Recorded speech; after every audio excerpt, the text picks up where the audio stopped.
Forget frequently asked questions. Common sense, common knowledge, or Google. How about advice from a real genius? 95% of people in any profession are good enough to be qualified and licensed. 5% go above and beyond. They become very good at what they do, but only 0.1% are real geniuses. Richard Jacobs has made it his life's mission to find them for you. He hunts down and interviews geniuses in every field: sleep science, cancer, stem cells, ketogenic diets, and more. Here come the geniuses. This is the Finding Genius Podcast with Richard Jacobs.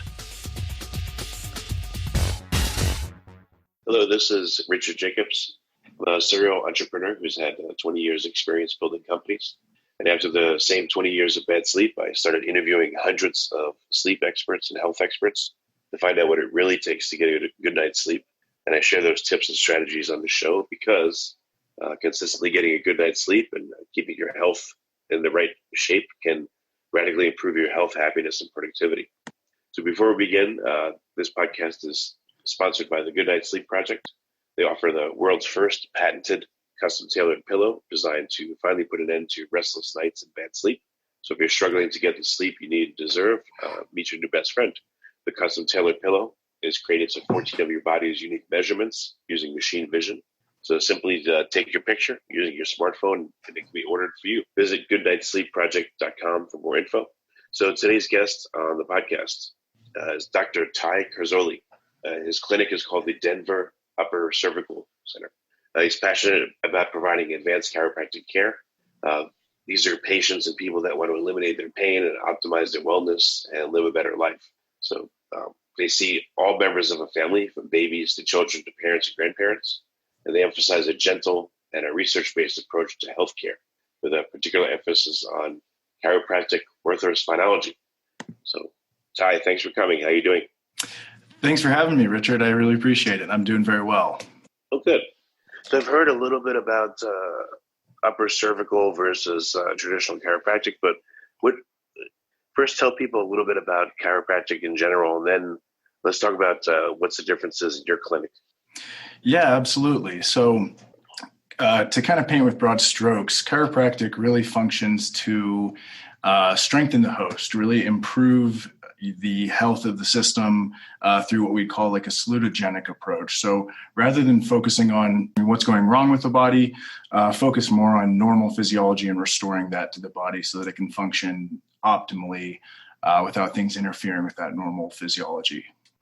Now, upper cervical specifically, we focus largely around C1, atlas, the first cervical vertebra, occiput, and C2 or axis. So that upper cervical complex, those three bones, and their relationship to each other and their proximity to the brainstem are why it's a particularly relevant area.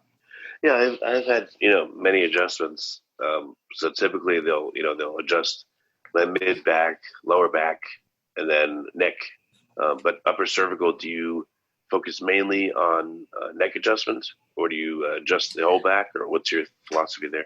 Yeah, that's a great question. So I do analyze and treat the entire spine. A lot of upper cervical doctors sometimes will only focus on the upper cervical spine, but we get a pretty wide spectrum of conditions that come to our office. Typically, a lot of the same stuff that might go to a traditional chiropractor, but the people that seek out upper cervical work uniquely often have things like post-concussion syndrome, migraines, headaches, vertigo, dizziness, disequilibrium type issues. We get a lot of people with Meniere's, trigeminal and occipital neuralgia, of course, neck pain, back pain, sometimes seizures, tremors, or motor tics. And very frequently, these people have kind of been through the standard of care, maybe seen a half a dozen other different specialists first before they find their way in here. And this unique approach, again, with its proximity to the brainstem and the kind of uniquely vulnerable upper cervical spine is I think, why we see such powerful improvements in that area. So when people come for their first visits, are there things that you'll do and that you won't do until they're ready? Maybe a few visits down the road. Like, what's it like for the first experience? Yeah, so we do a really comprehensive exam we like to look at both kind of the hardware and the software. So we do a really comprehensive digital X-ray analysis to get a kind of pulse on the structure, position, and motion of that, both the upper cervical spine and the full spine. We test motor function, fine motor skills, grip strength. We do a number of different things to kind of cast a wide net and get a really detailed look on both the function of the spine and the output of the nervous system, as well as the structure of the spine. So when someone comes in, they go through all that. We'd of course screen and make sure they are a good candidate for this type of care. And if they do look like they're a good eligible candidate, they would receive their first adjustment, almost always going to be an Atlas adjustment in this practice for that first one. And then we'll post X-ray and see what types of changes we've made, measure changes in function, and then kind of progress as necessary. It really depends on the state of the person coming in. We get people that are, coming in for wellness, and then, we just got a call about someone who's been in the coma since October after being thrown off a horse. So it's really case by case, but generally speaking, I always say the Atlas is the alligator closest to your boat. So we almost always start there. So, do you use X-rays first when someone comes in, or do you use them after each visit? How are they strategically used to help people? Yeah, so I would need to take X-rays before doing any adjusting in that area. That's what's really going to guide our adjusting, is those digital X-rays, and then we use an instrument to deliver the adjustment. There are other upper cervical specialties that do manual adjustments by hand, but a number of the kind of more modern upper cervical specialties will use an instrument. But after the first visit, I come, I get X-rayed, I get adjusted, then maybe do a post X-ray. How often do patients come back? What kind of frequency? I know it depends on the person, but sure, on average, what happens then? Yeah. And again, this is going to be a little different in every clinic you go to, but in ours, we typically see people no more than once a week. If we see them more than once a week, there's probably something going pretty wrong with them, but that's kind of the average patient certainly is coming in about that frequently. And we see people for about 3 months before we do a re-exam. And at that re-exam, we'd be retesting everything we tested on the front end to get a kind of updated look at structurally what types of changes we've made, physiologically, what type of functional improvements we've made, of course, subjectively checking in with the patient and seeing how things have improved since starting care. And then after 3 months, is it typical that, what kind of changes would you see in someone physically after 3 months of working on them? Yeah, well, it's really fun. We're actually collecting a lot of data on that now. So I forgot to mention before, but we also do cognitive testing, both before people start care and at their re-exams. And really across the board, we're seeing improvements in everything I've mentioned so far. Most all of these statistically significant depending on the condition in question, right? So if someone comes in with somewhat acute back pain, well, I'm not anticipating they're going to show remarkable cognitive improvement. But if someone has had chronic pain or migraines or post-concussion syndrome, then we are measuring pretty awesome improvements in cognitive function and physiological function, and of course, their subjective changes that they've experienced with care. Has anyone done this in chiropractic? I'm not a chiropractor, but I haven't heard of, scientific papers with these, I don't know if you can even do double-blind studies and things like that, like clinical trials to demonstrate changes in cognitive function. Yeah, and that's a great question. So there are a number of clinics that collect data on this type of thing. Historically, the profession has not done such a spectacular job in collecting that data and publishing their findings. But that's definitely something that I think a kind of younger cohort of doctors is working to correct. There's some literature out there, but by and large, I think we are a pretty under-researched profession. And that's a shame because I think we have a really powerful service to offer people that people typically don't find out about until they're kind of at the end of their rope, and then looking outside of the medical model for other solutions. So hopefully that's something that we will be changing in the near future. So what have you noticed on average? You may test and say, all right, the person's cognitive function's improved. What do the people say, the patients, anecdotally, how can you tell that they're also feeling something different? Yeah. So, we use a lot of outcome assessment tools. So different things like an Westry Disability Index. We use something called the Tampa Scale of Kinesiophobia. This is basically a self-assessment that lets us know kind of this patient's relationship with their pain and their activity levels. Are they fearful that being active or exercising or moving is going to worsen their problem? Because then we know we have to spend a lot of time kind of re-educating them on the reality of that. So there's plenty of different tools that have been validated in the literature, and we try to kind of cherry pick those that might fit the patient and the condition in question so that we can kind of track in their own words how they've progressed in both feel and function. But I mean, in the words of patients, in layperson's words, what are they saying is different?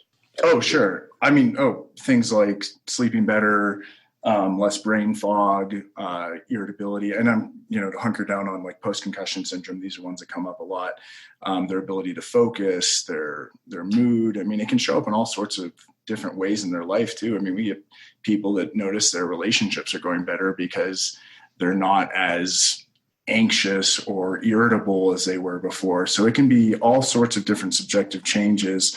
Obviously things like migraines and headaches, well, someone's getting hospitalized for their migraines and then they undergo care, and then suddenly not only are they having any episodes that bad, but they're not missing work or they're not canceling vacations and stuff, then you can see how it really shows up in people's lives in a big way. Yeah, it's weird. When I've always wondered this, something will be out, a bone will be subluxated, etc. I'll get adjusted. Now it's in place. In just general living, moving around, sitting, standing, etc., picking things up. How does the body keep you aligned versus not aligned? When does it need help to become realigned? And why would it stay aligned? Why wouldn't you either always be out of alignment or always in alignment? That's another really good question. And, it's tough because we have to remember we are subjected to so many unnatural forces in the 21st century. Meanwhile, we've sort of sacrificed a lot of really healthy stressors that would have kind of shaped our development. So, until not so long ago, we weren't traveling much faster than you could travel on horseback. And a couple 100,000 years before that, we weren't really on horses, to my knowledge. So you think of the opportunity for things like high impact collisions that are uniquely available in the last century or so. That's obviously a major stressor. Now, alongside that, things like sitting all day, looking down at your screen all day. So we're doing these things that are damaging our bodies kind of left and right. And meanwhile, people go to the gym and are active and exercise or try to, but a lot of people are sedentary. A lot of people don't do those things. And you used to have to hunt for all your food, and now you can get it through the window of your car from a clown, right? So it's kind of the swapping of healthy stresses and the now insertion of unnatural, unhealthy stresses that makes for a particularly vulnerable state of the spine. Now, that said, there might be limited mechanisms for the brain or spine to correct these things on its own, which is where we come in. That's not to say that it wouldn't prefer to be in a more aligned state. In some cases, it can even be a matter of metabolism, right? So if you lose your cervical curve and your head kind of sticks way out in front, that kind of forward head posture you might sometimes see with like an elderly person. Well, you're not going to walk around with your head sticking way out in front, moving your whole center of mass forward. You're then going to compensate by rounding out your lumbar curve to bring the center of mass back. So sometimes the body will make these longer term compensations to try to preserve itself from either burning up too much energy or damaging something else. But in some cases, you kind of borrow from Peter to pay Paul. It's not necessarily always a net positive as much as it is trying to work around the damage that's been done. But once you can restore some normalcy to those issues, the body can often be in a healthier state and function in a healthier state because of it. So it will, like I said, might not have the ability to correct that itself, but it certainly has a proclivity to try to hold that as well as it can. And there is a time and repetition component to this. It's not like one adjustment's going to make someone's dreams come true and fix all their, woes. It's going to take time. The healing process takes time. There's going to be a repetition component to it. Yeah, that's just what I was going to ask you. So I've noticed myself, I'll get adjusted and I'll feel good, for a little while. Oh, maybe a week or something like that. And then, my fogginess or something will come back and I'll go get adjusted again and then I'll feel good. So I call it the adjustment holding. It'll hold for a few days, a week, etc. And some people, it seems like they only need to go once a month and theirs holds longer and mine holds less, etc. But why does an adjustment hold at all? And why does it undo itself where you need to be adjusted again? Yeah.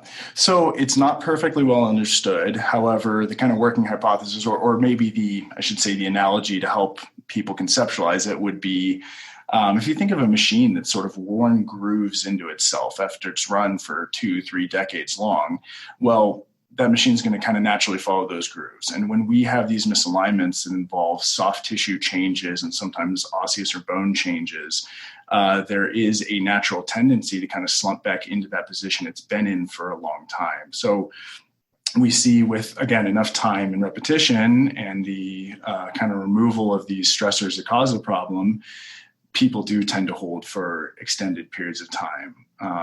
Now, things like stress, lifestyle, again, kind of work environment, if you're sitting all day, these things, again, will obviously work against it, but that's why it's about a lot more than just what I'm doing in here, but what is the patient doing the rest of their day? What are they aware of? And how well do they understand their condition? Especially when you get into the topic of chronic pain, patient education, I think, is vitally important, so they understand kind of their relationship with their pain and how to modify that to heal better. Yeah, I guess if you've been slumping in your office chair 8 hours a day for years, you get adjusted, it'll help you. But of course, if you keep slumping in that chair just like you were, your body's going to go back and compensate the way it did.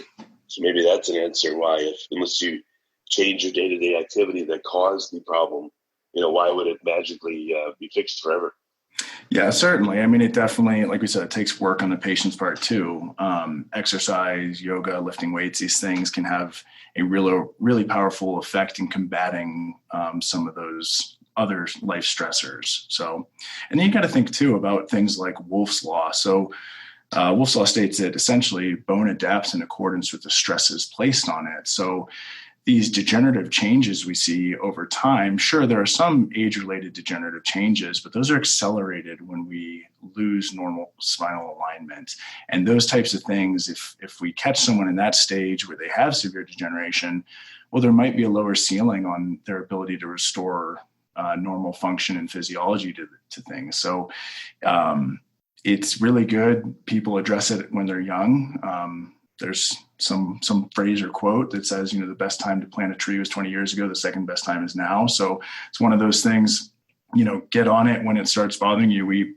This practice is filled with people in their 40s and 50s suffering from, debilitating problems that were kind of longer term consequences of injuries they sustained in their 20s that at the time, maybe they didn't feel were that serious. The pain came and went.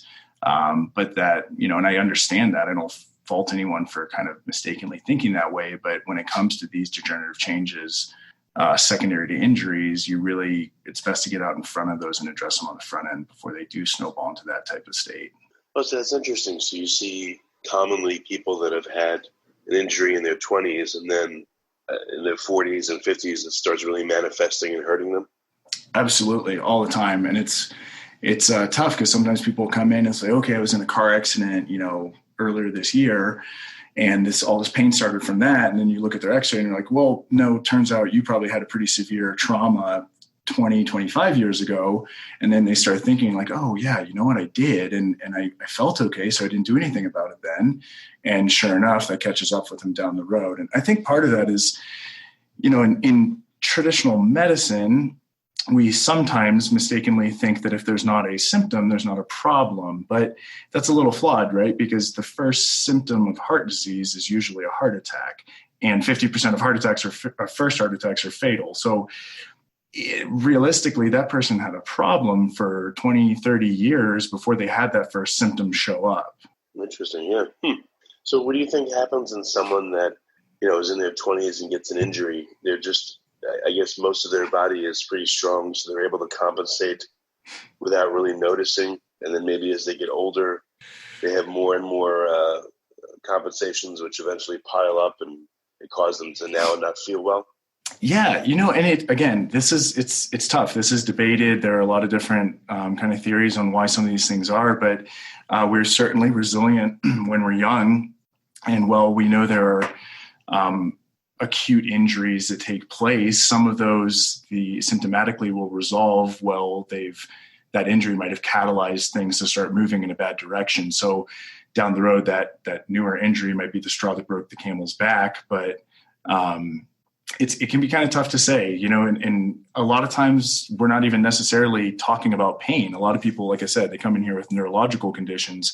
So whether or not they have pain from some injury or pain from degeneration, which is not always a part of degeneration, we know that they are compromising kind of the integrity and function of the nervous system in a series of different ways. So sometimes what might have started as a mechanical asymptomatic issue down the road will show up as a neurological, very symptomatic issue, but it has kind of its origins in both the detrimental effects of that injury, both the physical trauma and the associated neurological changes we see. Okay. And when people come to your office, do you tend to inherit them from other chiropractors? And if, what's a new patient like versus one that's come from another chiropractor? And, what does that tell you about what you guys do differently from other offices, let's say?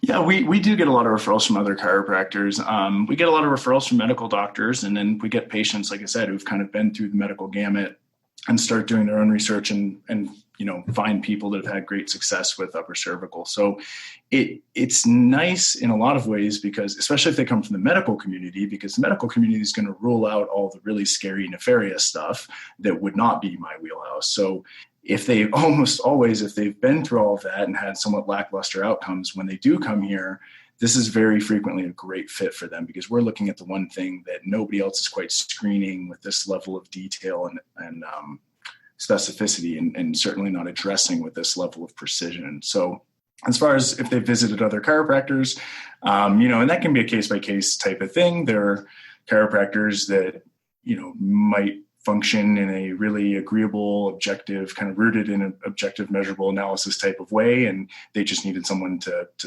focus on this one area that we specialize in.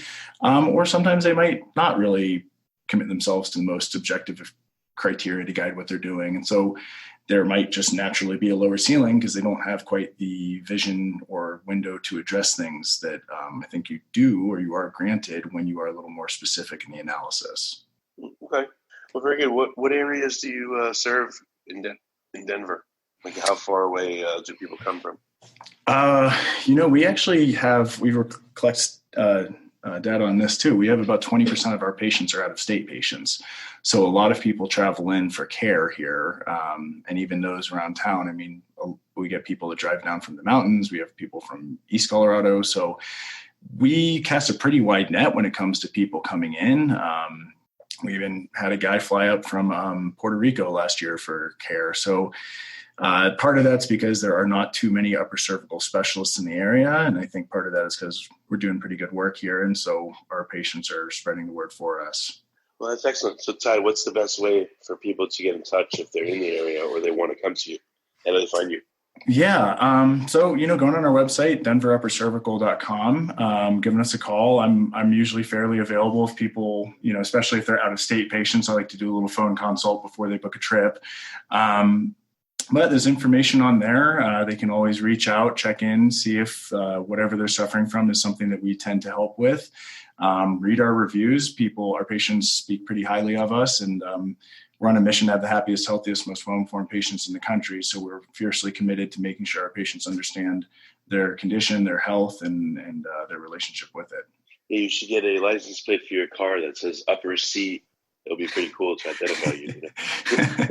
That'd be great. Yeah, I'll check into that.